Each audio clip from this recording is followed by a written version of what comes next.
Yes, ma'am. You said the first thing about taking a book as a proof for your belief. You said no internal contradictions. How well do you know this book? I got this from your friend the other day. It's the Bible for all of you who don't know. I don't know which version it is. I don't know who's writing, who decided what to put it in here. John, we'll read John 1:17, 18. Do you know this one? I'll read what it says here. It says, no one has ever seen God, but God is the one and only who is at the Father's side has made him known. Right here, it says, no one has ever seen God, okay? Mm-hmm. You believe that? You take that? You want to read it? That's your book. This is what you take. You bet. Right here, same chapter, John 5:19. Right. Jesus, it says here, Jesus gave them this answer. I tell you the truth, the Son can do nothing by himself. He can do only what he sees his Father doing. No one sees, he only does what he sees. Internal contradiction. So then this book has internal contradictions. Can we agree on that? Odo, you don't say yes or no answers. What do you say about this internal contradiction? One of the basic principles of interpreting any book is you have to read in context. And obviously, when you read John chapter 1, the main point is Jesus is God in human form. He begins. Ma'am, am I allowed to answer you or not? But you're not making sense. You say the same well, thing then why are you wasting your time standing here talking to me if I'm not making sense? Because look at all these people here who have questions. There's Fine, then why don't you let me go on to other people?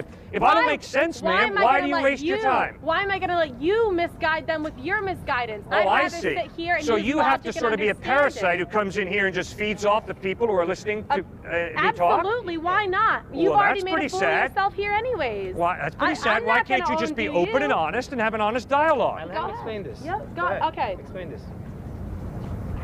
Thank you. Okay. John chapter 1. John begins with the words, in the beginning was the Word, and the Word was with God, and the Word was God.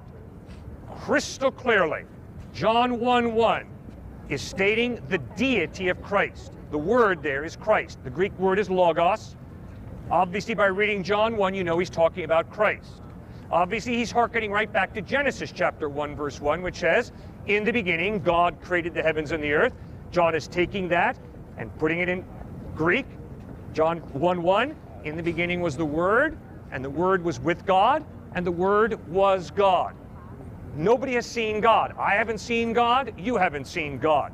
But the claim of John is, and the claim of Jesus is, that he is God, revealing himself in human form. That's clearly, unmistakably what John 1 is teaching. And you don't have to have a PhD in New Testament. Just read it yourself, and you'll figure that out. It's both John. I didn't flip to even a different chapter. It's 2 pages away. Both John saying, one saying no one sees God, the other one saying Jesus sees God. Is it saying Jesus sees himself? Is this something that everyone who reads the Bible that's exactly right. Jesus is claiming to be God, revealing himself in human form. That's his claim. And he sees himself. No, you're not God. Why would John write that? You're not God. What's the difference? Well, if you die and rise from the dead, I will listen very closely to everything you have to say. Why is that the one thing that you take? Did you see George Washington inaugurated first president of the United States? Other people did. I trust that. Good, and other people saw Christ die on a cross, and they saw him risen from the dead. But they have internal contradictions. No, there's no contradiction there. We human beings do not see God, but when God chose to become a human being in Jesus Christ, obviously Jesus knew the Father very, very intimately.